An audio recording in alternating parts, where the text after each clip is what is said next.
Welcome to VB in Conversation. Today we're talking AI-powered cyber attacks and how to fight back, not just now, but for what's next. Joining us are Paul Bingham and Mike Morris, former FBI cybersecurity agents with deep experience in nation-state attacks and tactical response.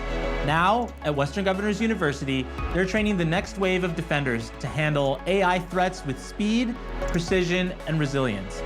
Welcome, Paul, and welcome, Mike. Hi, Michael. Thanks, Michael. Paul, drawing from your FBI SWAT experience, how does tactical response planning translate to handling of AI security incidents in hybrid environments? There's an offensive answer and a defensive answer to that. Interestingly, a lot of the time I spent on our tactical teams, it matches up more with what the offensive players are trying to do in cybersecurity these days. Because any good plan to assault an objective or to gain access to a building had an alternate breach point or several. So that, well, if the front door is barricaded, we'll find the back door. If the back door is barricaded, we'll find the window, or we'll create an opening where one didn't exist. That's exactly what the bad guys are doing these days. But you used the word in your question, planning. And that is what just cannot be overstated. Just like the success of any tactical operation relied upon successful planning and preparation ahead of time, the success of those operations was actually predicted by the success of all the trainings ahead of time. And so even in the networking or the cyber world, as we prepare for this combat that we're going to have with our adversaries, the success is not won or lost in the moment of the conflict. The success is going to be gained in the planning and the practicing of that plan well ahead of time. And I think that's something that's often overlooked in companies. Even a good plan can, have vulnerabilities, as you just mentioned. How do you account for the things that you might not be thinking of or that you can't see? Any strategies? The key words are tabletop exercises. And inevitably, as you go through that exercise, that's when so many of the things that we didn't think of or that we realized in the moment, oh, that's actually not going to work in the way that we thought it was going to work. And so we go back and we alter the plan. Mike, anything to add there just in terms of planning, strategizing, accounting for blind spots? One of the things that Paul brought up as far as the tabletops, absolutely. I've done that in both government and industry. It is truly back to basics because all the things that we're seeing again with AI and the current technologies that are being used to cause harm or cause good, either way, is still resulting on the things like making sure your data is protected, make sure your data is encrypted, know where your assets are, know where all your assets live, knowing where your, does everything, how is your data protected? How are you connecting to it? Who can connect to it? One of the things you see with AI, you see some of the problems with AI is that we give them too much power. It'd be like you giving Alexa, as an AI agent or Siri as an AI agent, access to your bank account.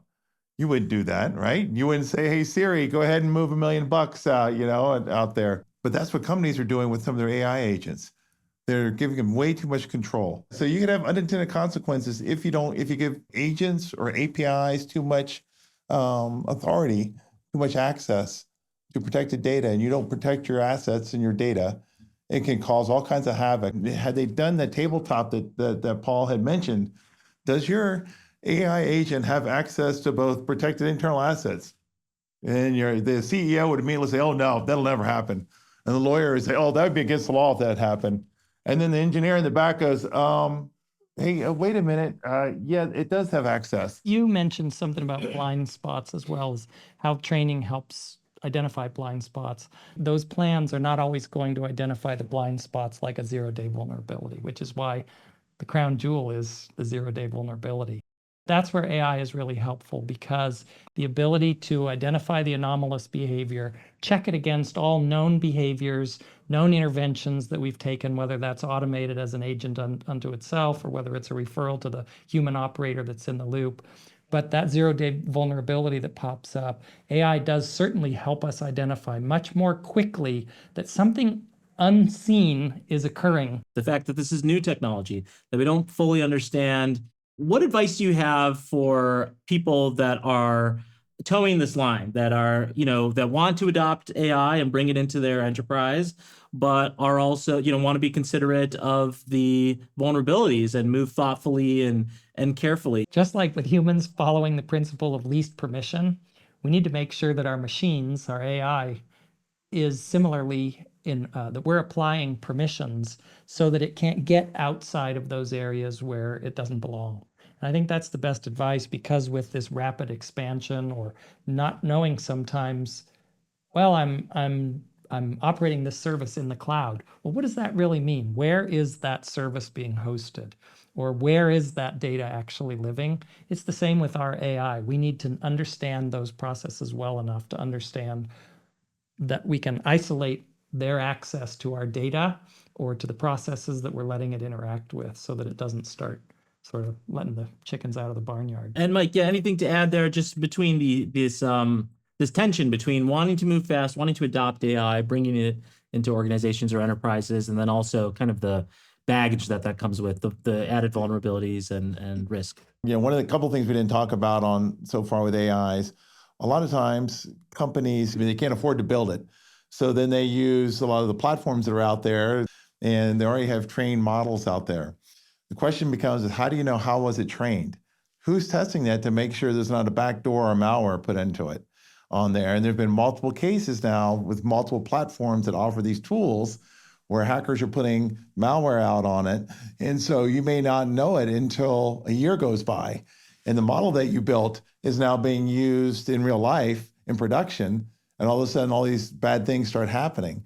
So again, it gets down to knowing, where did you get the tools, knowing where all the materials came from. Are they trustworthy? If you don't know where it came from and you're not testing it and looking into it, you're going to have problems. Paul, I'd love to get back into some of your experience investigating high-profile cyber cases. How has that experience shaped the AI security curriculum that you're developing at WGU? First of all, the world needs more cyber professionals. I guess more specifically, the United States of America needs, whether protecting our national digital infrastructure or protecting the businesses that operate within our country, we need more cyber professionals. What we have learned from our experience investigating crimes at the FBI is that having a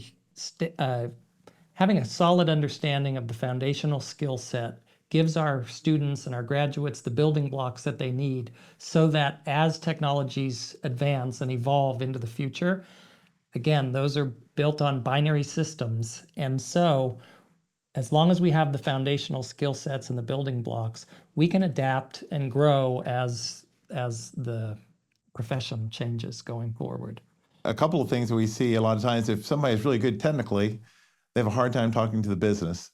And so that is absolutely a skill that you want to be able to build, get them to understand, and not only be able to talk to the business, be able to understand the business people hear one thing, hear dollar signs, and I got to get the product out the door, and the security person's hearing, I need to secure it, and I don't care what happens to the business, So that's absolutely conversations that we build in and we make sure that we have, in our curriculum when we're working with the students. What businesses are really looking for and organizations are looking for is hands-on keyboard. Show us your skills. And so we're implementing more and more and more hands-on keyboard skills in there. They can not only show, hey, I've earned this degree, I've earned 15 industry certifications here at WGU, but I've also I can hack right in, I can protect. Which side of the coin do you need me on? You want me a red team? You want me a blue team? Do you want me to purple? How do you want me to do it? There's been this surge in AI coding assistance. So, more and more the technical practitioners are relying on AI to develop some of the code or modify the code. How are you approaching those tools? And what advice do you have for students that are curious about experimenting with that? I'm a big proponent of it. With that being said, though, if you don't know the mechanics, if you don't know the basics, if you don't know the underlying foundational knowledge on there, and let's say you've never coded in your life and you tell it to do X, Y, and Z, it might work, but do you know what's happening in the background? Would you want to trust your business with that? So it's kind of like, walk, then run, then sprint, and so using the AI is sprinting. It's a great enhancer, but you definitely got to know what it's doing. I'd love to learn a little bit more about what excites you most about the transition from federal cyber investigations to educating the next generation of security professionals? Well, the FBI is what I used to do. It was a wonderful career, and what gave me so much satisfaction during that career was the sense of mission and duty. And when I went to WGU, I discovered the same thing. WGU is a mission-driven organization where our mission is to change lives for the better by providing pathways to opportunity. The 2 times in my life that I've been truly happy, where I had a sense of self, was one with the FBI, where every day I was doing something to protect somebody, protect the country. When I went into consulting, when I went into becoming a CISO, I could say, yes, I made a lot of money. I protected a lot of companies. I helped them secure their facilities. I did that. And that was rewarding. But it wasn't until I got back to WGU and I was working with students. You would get a student who was working minimum wage job. They now went through your undergraduate or your master's program, and they get back to you and say, Mr. Mike, I just want to tell you, thank you. He goes, I just got a $100,000 job. It's life-changing. But every day you can look in the mirror and have a real sense of self, as Paul mentioned, you're proud about what you did. Well, thank you both so much for joining us today. And thank you for watching. For more stories about the AI revolution, subscribe to our newsletter and check out other VB in Conversation videos at VentureBeat.com.